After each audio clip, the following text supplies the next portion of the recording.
1965. Tahun terkelam di sejarah Indonesia.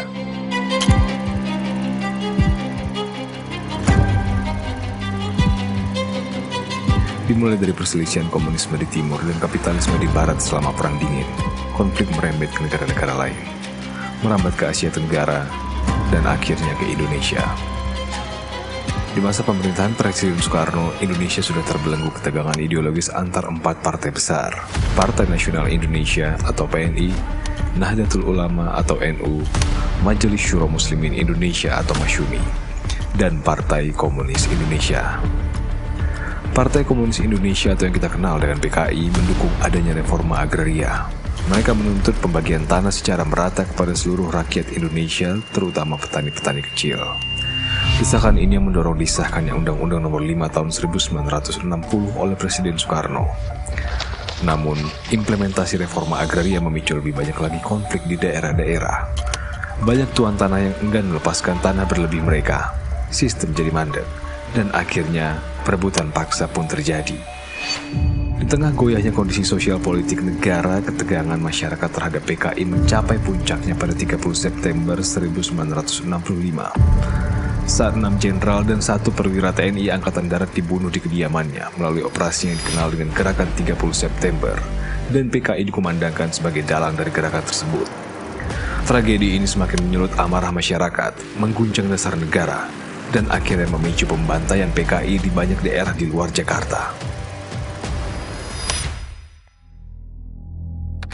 Tumpah darah terjadi, meski kabar masih simpang siur. Sungai terlanjur berubah menjadi darah di Jawa Tengah sampai ke Jawa Timur.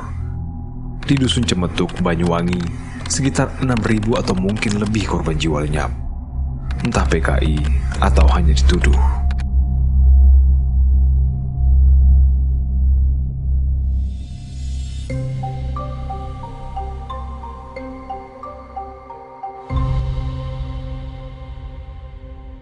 Memang dari dulu gue selalu ingin menggambarkan peristiwa kejadian di tahun 1965 itu. Cuman kan ada rasa takut pada waktu itu, ya kan? Nggak ada yang berani untuk ngambil kejadian di tahun 1965. Kita berdoa, kita berharap Tuhan memberikan yang terbaik untuk kita dan kemudahan rezeki buat kita semua. Tiba-tiba aku dipanggil dan dia nawarinnya kejem banget waktu itu ya. Mel, mau nggak bikin film PKI? Waduh, gue bilang, seperti apa yang mau dibikin? Karena kita punya banyak sekali sejarah kelam di Indonesia. Dan tahun 1965 itu bisa dibilang sejarah kita yang paling hitam, paling berdarah. Kekerasan menjadi masif dan stigma juga sangat mengakar di lokasi-lokasi di mana kondisi sebelum 65 itu juga sangat intensif. Jadi di daerah-daerah yang kondisi perseteruan tanah atau resistensi terhadap reforma agrarianya itu besar, kekerasannya juga besar gitu ya. Karena ya itu menjadi momen untuk menyingkirkan kelompok kiri. Gitu.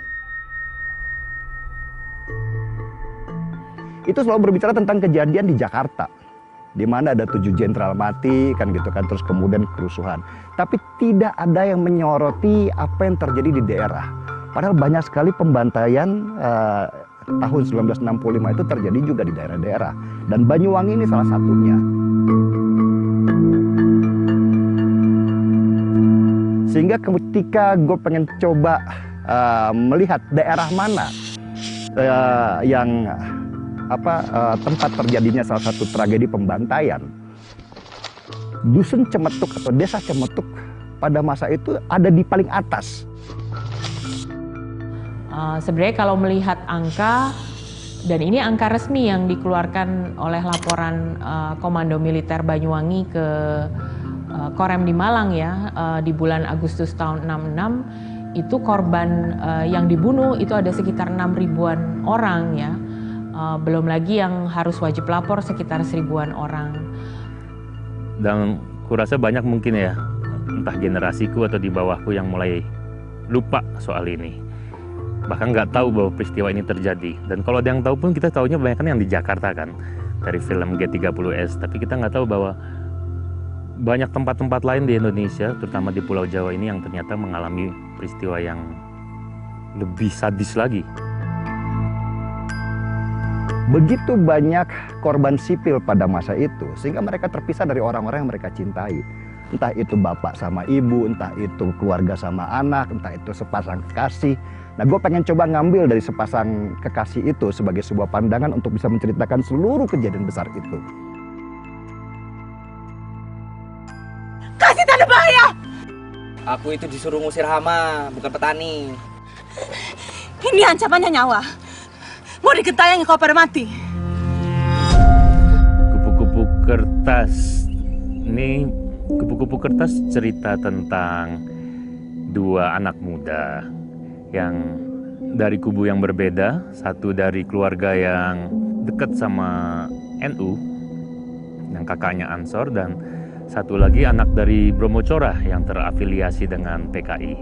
Gue coba ramu ini dengan sutradara, dengan Emil, supaya kita bisa mengambil konsep Romeo and Juliet di tahun 1965. Bagaimana dua perbedaan ideologi yang sangat kuat pada masa itu antara PKI dan NU itu mengalami gesekan sampai kemudian terjadi bentrokan besar.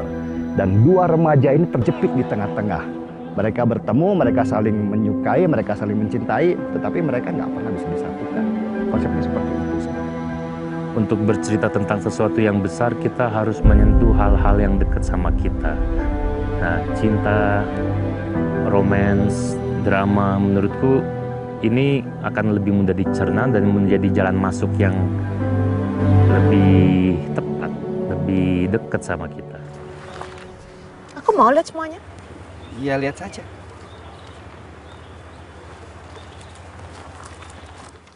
Antarkan aku.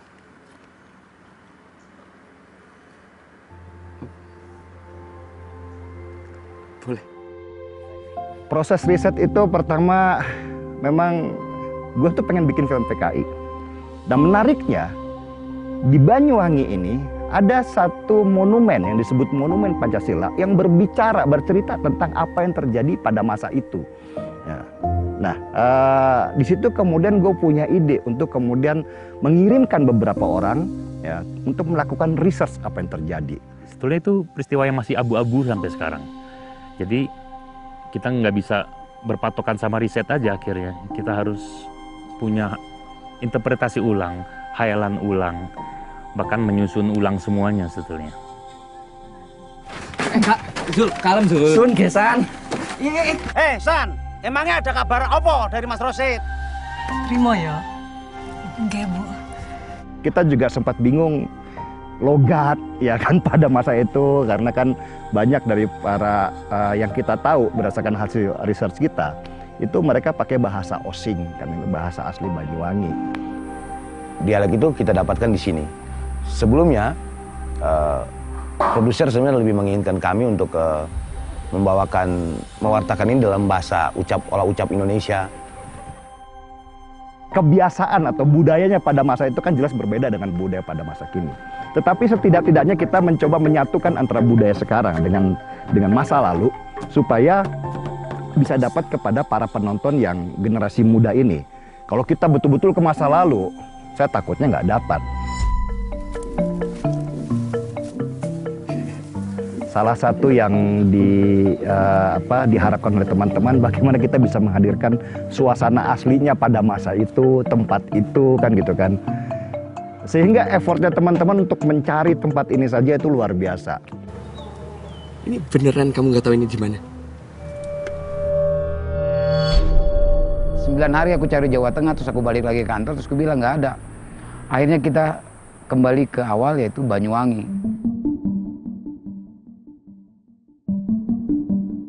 Nah, menariknya banyak cerita dari warga di sekitar sini juga. Daerah sini itu termasuk tempat pembuangan orang-orang yang waktu itu dituduh PKI sebenarnya, ya kan. Kita mencoba membayangkan ini sebuah tempat yang lumayan sepi, yang terlihat kering, berdebu, sehingga mereka tuh butuh. Kerasa kering itu merasa butuh, mereka butuh sawah, mereka butuh makanan. Sementara di kampungnya Ihsan, yang NU, kampungnya terasa hijau, terasa makmur, dan mereka semuanya lebih terasa mereka punya bahan makanan, punya lumbung yang cukup. Nah, antara yang kering dan basah ini akhirnya terjadi ketimpangan. Kita 9 hari lagi di Banyuwangi cari beberapa lokasi. Sampai kemarin kita dapatlah penggantinya celuring pada tempo dulu.